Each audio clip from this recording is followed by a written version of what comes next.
Hi guys, my name's Chris Marco Flores, and today I'm going to talk about challenges and why it's probably the most important part of my weight loss program and the weight loss program that will put people through.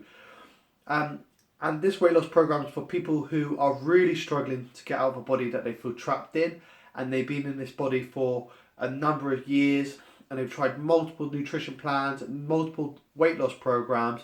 They may have lost a bit of weight within the programs, but by the end of it, they end up putting it back on or slowly going backwards or being worse than when they first started the program. So the reason mine's so different is because I focus on changing your lifestyle and not just your diet. And to do that, it takes some time.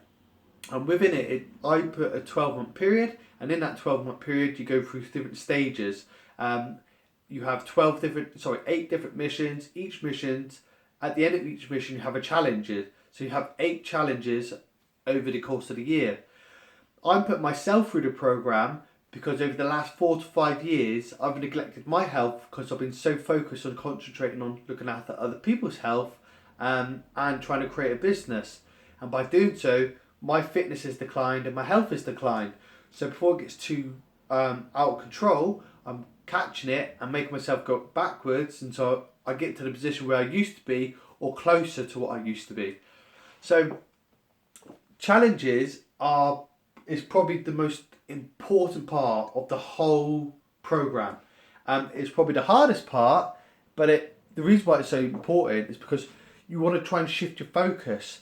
When people are trying to lose weight, they try and focus on too little, which is normally just exercise and nutrition, which is great. And I know this is exercise. However, if you're just exercising to lose weight and you don't really have a figure of how much you want to lose, it gets quite monotonous.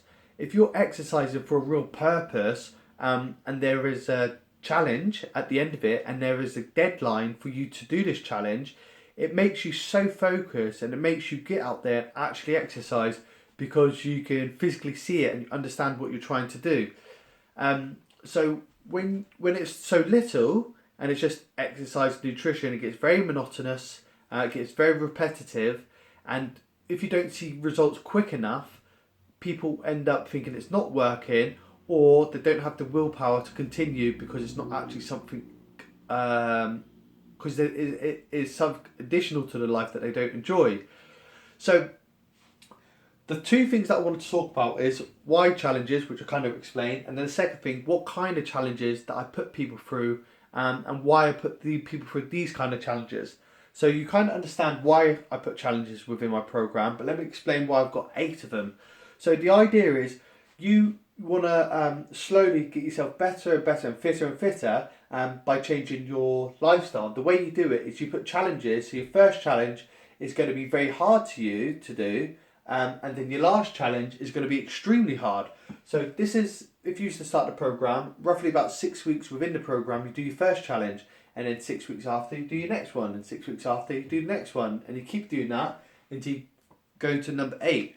However, this challenge here, when you're at this stage, and you've completed 7 different challenges, you should, if you've done it right and gone through the right procedures, the first challenge will feel like a walk in a park. But when you do the first challenge, it's going to feel just as hard as you do the last challenge. And let me give you an example. So if you're someone who's incredibly unfit, or you've never done fitness and it's just not a part of you, then doing like a 5k walk or just completing a 5k walk could be very challenging to you and near on impossible. And you might have to walk, stop. You have to walk, stop to be able to complete it. However, as you go through the procedure, the challenge gets harder and harder and harder. Your last challenge could be something like a half marathon or even a full marathon, depending on how hard you train. And that's to run the whole full marathon. And then to walk 5k when you're here is literally a walk in the park. But to do a half marathon here or full marathon, it'll be next to impossible. So the idea is to gradually progress, and once you gradually progress, you'll naturally get fitter. And for you to get fitter, you have to focus on exercising correctly, and if you want to have a better result or be able to do it easier, then you really should hone in on your nutrition and the kind of nutrition you intake to give yourself a better chance of performing better and give the body that's what it needs to be able to recover after throughout the training. So what you do, because you're shifting your focus and you're trying to complete these challenges, the side of it, you're putting exercise in and you're putting nutrition in. And that exercise and nutrition, if you're in a body you don't enjoy, you will naturally end up looking sexy or sexier. So it shifts the focus, and then when you get to here, because you've been doing it so much, your life should kind of change, and you should hit the fitness bug, what people get, and then you see the people that you see like they're so into fitness and they love fitness and it's a part of their lifestyle. It will now be part of your lifestyle, and it won't feel like a burden, and it won't feel like it's additional to your life that you don't actually want to do, and it's something that you really enjoy. Now, my challenge is half marathon, which I'm doing. Actually, it's tomorrow. I'm doing it. Tomorrow is my half challenge, half marathon for my first challenge. So for the first 6 weeks, prior to it, my nutrition and lifestyle was very bad. I was doing hardly any exercise, or the exercise I was doing wasn't really to anything. So when I was going into the gym, I couldn't wait to get out of the gym because I had really nothing to focus on. But as soon as I put this into play, I started this on 7th January, and I knew I was going to do half marathon, which is the 3rd of March, so what's that, 6-7 weeks away? I really honed in. I was going to a gym for a purpose. I knew exactly what I was doing in a gym and why I was doing it, and I was slowly progressing, so I could run further and faster. I was doing strength training because I knew how it's going to benefit me to help me with this run, and by doing so, I've become a lot fitter. On the side of it, I've been watching my nutrition, trying to go from a poor nutrition to a good nutrition. So I haven't really counted calories or made it any a really strict diet. I've just like honed it from a poor to a good one, and by doing so, I feel so much greater in myself. You can see the results in my body. It's just naturally put myself into a better shape. But I've not done any stress of counting calories or measuring macros or anything like that for now, and I will do it as I go down the line, because as you go down the line you want to progress, and for you to progress you have to go to the next stage. So that's the idea, and that's why you do the challenges. And so what kind of challenges do I encourage my clients to do, and why do I encourage them to do these kind of challenges? Now, with fitness, there's so many different types of fitness you can do. And there's a fitness out there, type of fitness that you would love. And there's only a couple of reasons why you wouldn't love the fitness or you don't enjoy fitness. Say you're doing a particular fitness where it's in a gym. The reason why you might not like it is, one, because you're not fit enough to do so. So when you go into the gym, it's just a constant hard work and you can't wait to get out. That could be one of the biggest reasons. Or two, you probably just don't enjoy it. The third one is you don't give it long enough to make yourself so you've got enough skill to do it. This is a better way to understand it. So if you pick, say, like football for instance, or netball, and you first start doing football or netball, and when you first start you're incredibly unfit and you find it extremely hard, the likelihood of you enjoying it is going to be very slim, because to you it's just going to be a complete fitness session. Now if you've never done football or netball, the second thing is you're probably not going to be very good. Therefore, you're not going to like it again, because one, it feels like a complete fitness session, and two, you're not getting anything out of it because you're not very good. So there's a few things you need to do. You need to get to a fitness level stage before you can start thinking about what kind of fitness you love.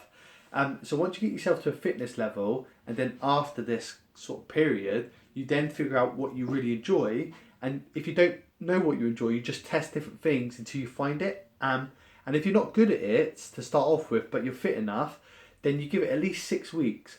6 weeks to do it, and after 6 weeks you'll build up enough skill to know if you actually do enjoy it or you just generally don't enjoy it.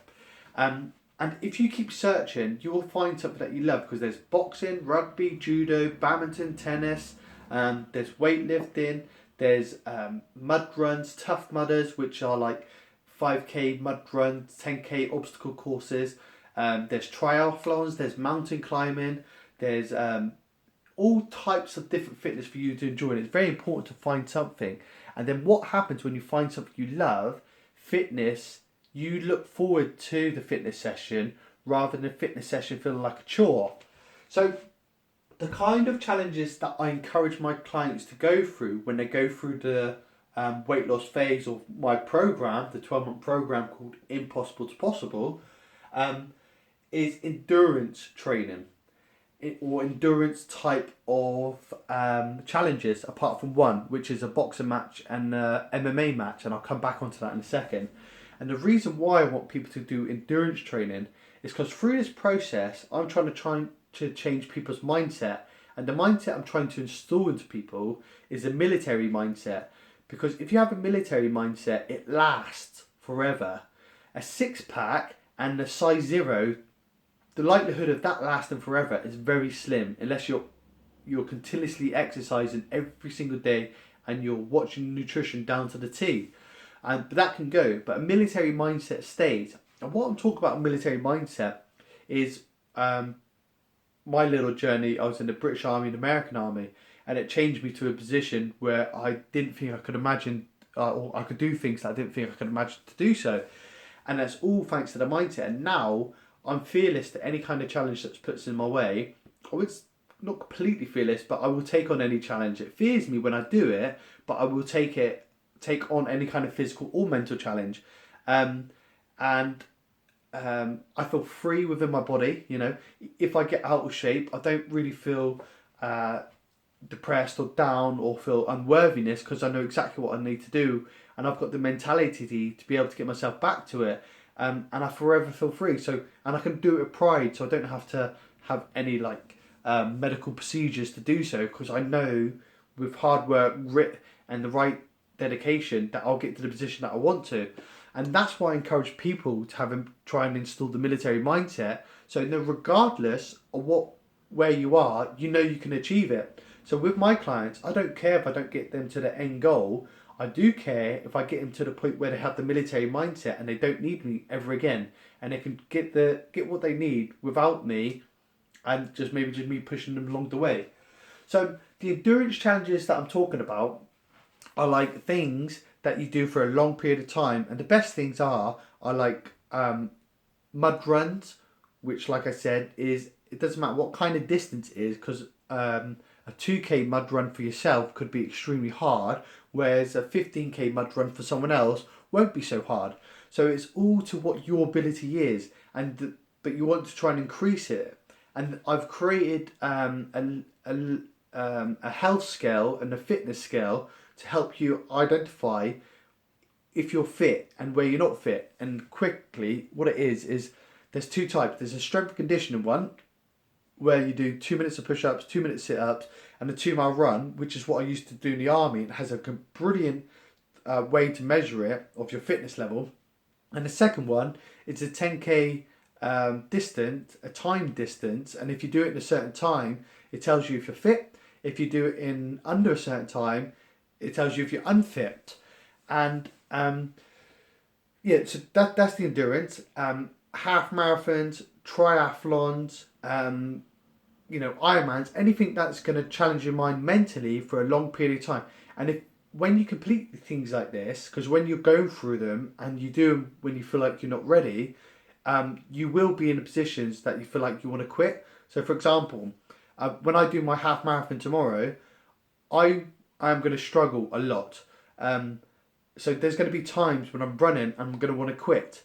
But when you complete it, it expands your mind to making you realise what you can achieve, and you can achieve more.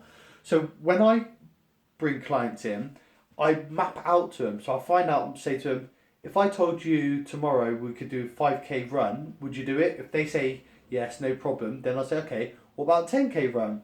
And they might say no. That will be, for me, the benchmark. Like, okay, right, brilliant.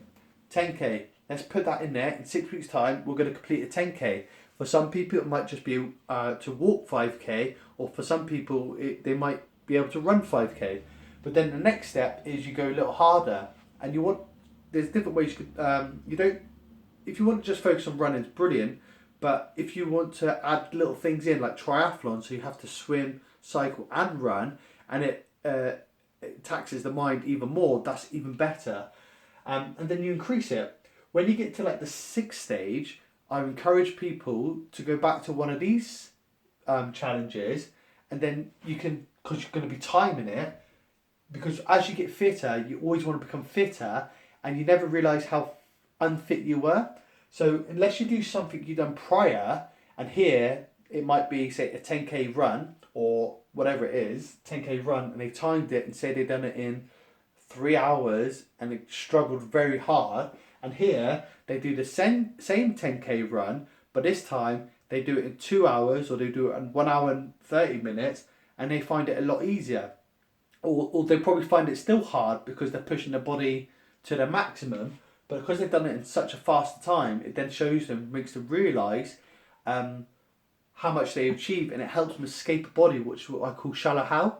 Because as you get better, your body's going to improve, your body composition is going to improve. However, a lot of people's minds still feel like the people when they first started. So say they're down here and they've lost 3 stone or 4 stone, they're still going to feel like this first person. Say they can now run 10k quite comfortably, and here they couldn't run 10k. When they're here, they're still going to feel like this person here. So by doing a challenge that will you time prior, helps you realise how fit you become. There's another little secret that you can do too.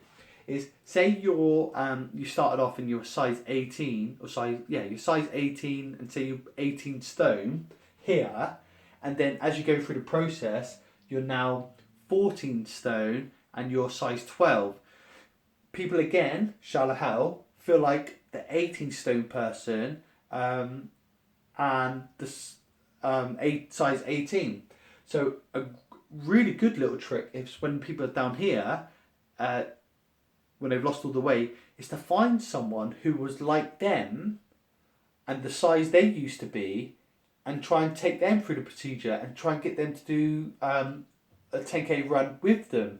And then what it does, because you're helping someone that you used to be like, it makes you realise how far you become, and then makes you realise like, oh, I'm actually a lot better, and it kind of gets you out of that shallow how. Very clever little tip. So the reason, and so it's all endurance, all the way through until you finish. So the last one is going to be something that you felt like it was impossible to do to start off with. So for example, if you find it very hard to do a 5k, then your aim is to complete a marathon. Because down here, you're not going to think you could do a marathon or ever be able to do a marathon in your whole life, but you can with the right training and the nutrition and the guidance. You're going to be able to get there. So when you get here and you do the half marathon or the whole marathon, you then just completed something that you thought was going to be impossible. Hence the name of the program, Impossible to Possible. I love helping people achieve the impossible. So challenges is probably one of the best things to help people stay focused when they're on a journey, and it helps them clear a complete path of what they need to do for the next 12 months. Because if I told you and you didn't have challenges, say I put this out the way, said I want you to join my weight loss program, and this weight loss program is going to be 12 months, and I'm going to put you on a nutrition plan and a diet plan, and that's it. And then all you're doing is hoping for them scales to go down, which is the wrong focus, but that's for another story. And you're just waiting for them scales to go down. After a while, once you do it for such a long period of time, your mind's going to start wandering, and if it's not happened quick enough, you're going to end up not doing it and end up going backwards. But when you put things like this in place and you have 8 different challenges, and you know the 8 different challenges before you even start, so you plan every single one of them out, you have an unbelievable focus, because you know in 6 weeks time you're going to be doing a half marathon, or sorry, not a half marathon, whatever yours may be, and then 6 weeks after that, give or take, you're going to be doing another challenge, and 6 weeks after that. And what this is like there's a story of the people that used to pick cotton in the cotton field, and what the leaders would do. Say you're in a field and there's this one side, this is the start, and the end is like all the way over there. So when you stand on the field, you look down, it just looks like an eternal distance that you could never achieve.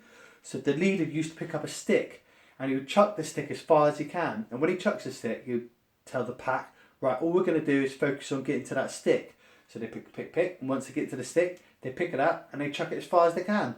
And all they do is focus on getting to the stick, and they get to the next stick, and they get the next stick. And before they know it, they finish the field.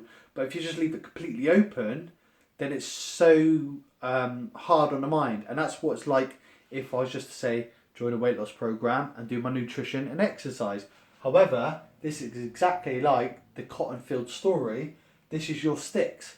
And every 6 weeks, you've got different focus, which gets harder and harder and harder. And all you need to worry about is the up and coming 6 weeks, the next challenge. And by doing so, you lose weight, or you get in a better body composition. You become fitter and healthier because you increase your challenges, so they get harder. So therefore, you have to increase your exercise, and you should increase your nutrition to make you better. And it's very clever, and it works incredibly well. So I hope that helps. And one of the reasons why I'm giving all this information away of what I'm doing is because there's a couple of different people. Some people can just follow and learn, and which is brilliant to take away. But some people need accountable for it. To be accountable, I'm one of them people. I need to be accountable in certain areas. When it comes to fitness, I can just follow and count myself. I don't need anyone else telling me. When it's business, though, I'm not as fluent in business as I am within fitness. So for me to do well in business, I reached out to other coaches who are good in business, who have helped me phenomenally well, and they still help me. And without having that accountableness, I probably wouldn't be able to achieve what I'm able to achieve. So you should need to, for yourself, you need to realise, are you someone who's quite good at following, or do you need to be accountable? If you are someone who needs to be accountable, I'm more than happy for you to reach out, and I'd love to walk and talk you through what you need to do, and I'd love to help you on the journey. So from that, I hope you was able to take something away from this. Over this next few days, I'm not sure if this is going to be the last video or the first video. I'll decide after tomorrow. But I'm going to completely explain to you what I do within my program. So the 5 steps that I take people in, the 5 steps that I take people through within each challenge, which is your mindset, your challenges, which is this one, exercise, nutrition, planning and preparation. And if you watch the videos, you should take enough value away to understand exactly what you need to do to be able to help you get started on a weight loss journey, or help you get out of a body that you may feel trapped in at this present time. So I hope you enjoyed it. If you did, please, or tell others, let others know. If you didn't enjoy it, let me know so I can make the next video better. And if you do need help, just reach out. Apart from that, see you in the next video, and have a great day or night. And I'll see you after my run tomorrow. Well, I'm going to record it, so you're going to see the video shortly.